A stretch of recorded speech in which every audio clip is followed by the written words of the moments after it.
जी, हमारे बीच में प्रभाकर सोनी जी है और ये मसीह संयुक्त समाज के प्रदेश अध्यक्ष हैं। मैं सर आपसे पूछना चाहता हूं कि अभी जो जम्मू कश्मीर के अंदर आतंकियों के द्वारा एक हमारे छत्तीसगढ़ के एक भाई को जो जिसका नाम था दीपक रात्रे, उसको मारा गया, आप इसके विषय में क्या कहना चाहते हैं? इसके विषय में मैं सीधा सीधा कहना चाहता हूं कि इसका जिम्मेदार छत्तीसगढ़ का सरकार है। कैसे कैसे? क्योंकि देखिए, छत्तीसगढ़ में उन्होंने वादा करके आया था कि हम युवाओं को क्या देंगे, रोजगार देंगे। आप कौन सा रोजगार दे रहे हैं? आज केरला के तरफ, जम्मू के तरफ, मुंबई के तरफ, दिल्ली के तरफ युवा लोग मजदूरी के नाम से पलायन कर रहे हैं। जिस पलायन के कारण आज किसी ने अपना बेटा को खो दिया, कोई अपना बच्चा खो दिया। ये दीपक रात्रे जो है, ये हमारा छत्तीसगढ़ का एक जवान, एक बेटा जो है, ये मर गया। किसका गया? उसके घर परिवार का। अरे वही नौकरी तुम यहां प्रोवाइड करवाते युवाओं को, वो अपने घर में रह के कमाते, अपने राज्य में रह के कमाते। इसकी जिम्मेदारी कहीं ना कहीं सरकार की है कि सरकार को अच्छी योजना जवानों के लिए लाना चाहिए, अच्छा रोजगार जवानों के लिए लाना चाहिए, अच्छा चीज जवानों के लिए, युवाओं के लिए करना चाहिए। नहीं तो आज ये दीपक रात्रे हमारा भाई हमारे बीच में रहता भी। और रही बात, कुछ लोग इसको छाप रहे हैं कि हिंदू को गोली मार दे। दीपक रात्रे हिंदू था? दीपक रात्रे हिंदू था? हमारे सतनामी समाज से था। लेकिन राजनीति रोटी सेकने के लिए लोग उसको हिंदू को मार दिए, हिंदू को मार दिए, हिंदू। अरे भाई, हमारे समाज के उस भाई को मारे जिसे तुम्हारे समाज के लोग पानी पीने के लिए नहीं देते थे, जिसके लोग, जिन लोगों को तुम्हारे ही लोगों ने वेद सुनने के कारण कान में लोहा डाला था, जाति के नाम से भेदभाव किया था। आज उसको फिर से तुम वोट पाने के लिए, फिर से राजनीति रोटी सेकने के लिए, उस मरे हुए उस जवान भाई के लिए भी तुम हिंदू शब्द का प्रयोग करके उस व्यक्ति को तुम क्या कहना चाहते हो? ये मानसिकता क्या फैलाना चाहते हो कि हिंदू लोग को मार दिए? अरे भाई, अपनी नाकामी को मत छुपाओ ना जी।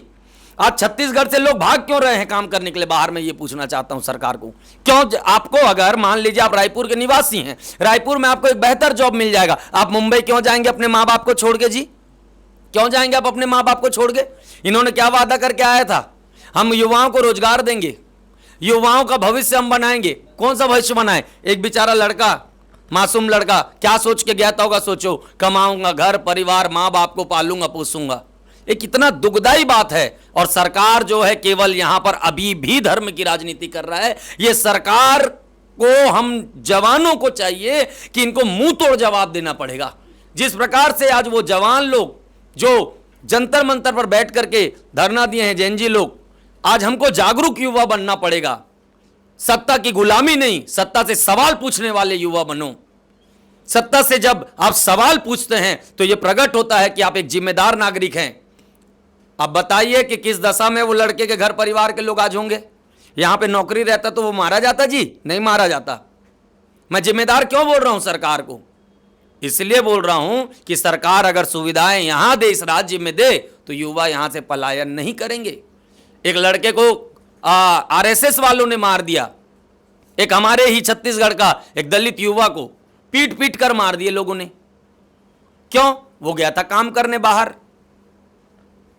क्या दशा कर दिए हैं लोग छत्तीसगढ़ का। हमारा छत्तीसगढ़ को लोग इस नाम से जानते हैं। हम लोग 5वीं क्लास में पढ़ा था, छत्तीसगढ़ धान का कटोरा। क्या स्थिति कर दिए हैं? चाकू, मारपीट, लूटपाट, रेप, तस्करी, अफीम और राजनीति रोटी। जैसे आपको मालूम है, अंग्रेज लोग जब यहां पर आए तो वो अंग्रेज लोग यहां का मसाला चोरी करने, ये लोग को लड़ाओ रे, ये लोग को फंसाओ रे, ऊंच नीच में ये लोग को पीसो रे और फूट डालो और शासन करो रे, अपना राजनीति रोटी सेको, अपना अमीर बनो। यही राजनीति, कूटनीति आज की सरकार कर रही है। और बोलने से मेरे को बिल्कुल घबराहट नहीं है, क्योंकि इनके पास एक रास्ता है। अगर तुम सवाल करोगे तो तुमको जेल का रास्ता दिखाएंगे। अगर तुम इनसे सवाल करोगे, ये तुमको आरोपी बनाएंगे, ये तुमको आतंकवादी बनाएंगे, ये तुमको बनाएंगे कि तुम देश के गद्दार हो। और हम आवाज उठाते रहेंगे, क्योंकि हम जानते हैं कि लोकतांत्रिक देश में जिसको हम कुर्सी में बिठाए हैं, हम उसके गुलाम नहीं हैं, उसको तो उल्टा हमारा एहसान मानना चाहिए कि हम वोट देके उनको उस कुर्सी पर बैठा दिए, और जनता हित और लोकतंत्र के लिए काम करना चाहिए। आज ऐसे युवा और भी मारे जाएंगे, ऐसे लोग जाति के नाम से बाहर पे भी मारे जाएंगे, ऐसे युवा और बाहर में जाकर के अपनी दुख और असुविधाओं को किसको बताएंगे। आज मैं चाहता हूं कि सरकार अपनी जो नाकामी को छुपाए नहीं, उस पर काम करे और छत्तीसगढ़ के युवाओं को अच्छा रोजगार दे, अच्छा भविष्य दे, बिजली पर काम करे, स्वास्थ्य पर काम करे, रोजगार पर और शिक्षा पर काम करे। नहीं तो फिर ये छत्तीसगढ़ जो धान का कटोरा है, इसको बर्बाद करने के लिए टाइम नहीं लगेगा। जी, और मैं बोलना चाहता हूँ वो भूपेन भी उसके साथ में जो था वो घायल हुआ था, अभी न्यूज़ आया कि वो भी अपना दम तोड़ दिया, तो उसके विषय में भी आप क्या बोलेंगे? मुझे तो इसकी जानकारी नहीं है, लेकिन एक भाई जो है वो घायल हुआ करके मुझे मालूम है। लेकिन यही बोल रहा हूँ, बहुत दुखद दशा है, बहुत ज़्यादा दुखद दशा है। इस प्रकार से हमारे छत्तीसगढ़ सरकार को जो है, केवल आप लोग मर जाने से क्या कर रहे हैं, आप मुआवजा दे रहे हैं। मुआवजा क्या कोई सॉल्यूशन लगता है आपको?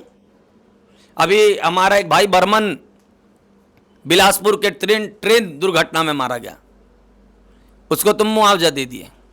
कोई मर रहा है, उसको मुआवजा दे रहे हो। मुआवजा कब तक मुआवजा देते रहोगे? तुम्हारा मुआवजा जान की कीमत से ज्यादा है? तुम्हारी सहानुभूति के लिए हम अपना जान गंवा दे? कब तक लोगों को तुम इस प्रकार से बरगलाते रहोगे और लड़ाते रहोगे? युवाओं को मैं कहना चाहता हूं, आपको जागना पड़ेगा, सरकार से सवाल पूछना पड़ेगा कि आप क्या बोल के आए थे। जब आपको मालूम है, जब जवान लड़के लोगों से उनकी गर्लफ्रेंड वादा करती है और वो वादा नहीं निभाती, तो लड़के गर्लफ्रेंड से सवाल पूछने लग जाते, अरे तू मेरे को बोली थी ना मैं बाहर नहीं निकलूंगी, तू कैसे निकली? तू बोली थी ना मैं चौक नहीं जाऊंगी, कैसे गई? तू बोली थी ना पार्टी में नहीं जाऊंगी, कैसे गई? अरे तुम तुम्हारी गर्लफ्रेंड को सवाल कर रहे हो, तुम्हारा राज्य, तुम्हारा देश बर्बाद हो रहा है। जो वादा तुमको ये सरकार लोगों ने करके आया था, आज तुमको चाहिए कि गर्लफ्रेंड को तो बाद में पूछना, पहले ये निकम्मी सरकार को पूछो, नहीं तो ये देश में रहने के लायक तुमको नहीं छोड़ेंगे।